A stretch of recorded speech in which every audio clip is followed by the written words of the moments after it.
बातों में इंटरफेयर तो करना नहीं चाहिए।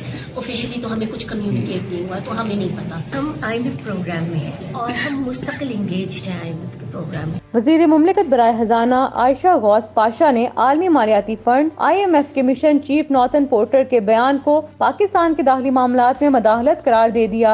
इस्लामाबाद में मीडिया से गुफ्तगू करते हुए वज़ीर मुमलिकत बराए खजाना आयशा गौस पाशा का कहना था कि पाकिस्तान कानून के मुताबिक ही चल रहा है। IMF मिशन चीफ का बयान गैर मामूली नौयत का है। पाकिस्तान के अंदरूनी मामलात में मदाखलत IMF का मैंडेट नहीं है। पॉलिटिकली डोमेस्टिक बातों में इंटरफेयर तो करना नहीं चाहिए। एक दूसरा, मुझे नहीं पता एग्जैक्टली उन्होंने कहा है क्या कहा है, वो ट्वीट वगैरह में कुछ कहा होगा। ऑफिशियली तो हमें कुछ कम्युनिकेट नहीं हुआ, तो हमें नहीं पता। आयशा गौस पाशा का कहना था कि कर्ज प्रोग्राम में ताखीर पाकिस्तान और IMF दोनों के मफाद में नहीं। वज़ीर आज़म ने MD IMF को शराइत पर अमल दरामद और प्रोग्राम मुकम्मल करने की यकीन दहानी कराई है। उम्मीद है नए बजट से पहले स्टाफ लेवल मुआहिदा हो जाएगा। वज़ीर मुमलिकत बराए खजाना का कहना है कि 30 जून को IMF प्रोग्राम खत्म हो जाएगा।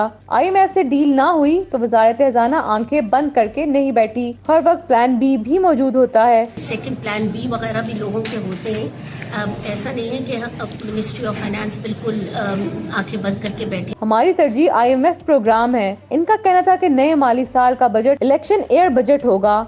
नया बजट 9 जून के हिसाब से तैयार किया जा रहा है। नए बजट में आवाम को रिलीफ दिया जाएगा। कोशिश होगी कि आम आदमी पर मजीद बोझ ना डाला जाए। आम आदमी को जिस हद तक हो सके रिलीफ दे। IMF पाकिस्तान को टारगेट सब्सिडी की इजाजत देता है। बजट इन एनी केस हमें इस तरह ही तैयार करना है कि IMF के प्रोग्राम में होते हुए हम सब जानते हैं कि ये ख्याल रहे कि गुज़िश्ता रोज एक बयान में IMF के मिशन चीफ नॉर्थन पोर्टर ने कहा था कि IMF सियासी पेशरफ्त का नोटिस लेता है मगर मुल्की सियासत पर तबसरा नहीं करता। उम्मीद है आईन और कानून के मुताबिक आगे बढ़ने का पुरअमन रास्ता तलाश किया जाएगा।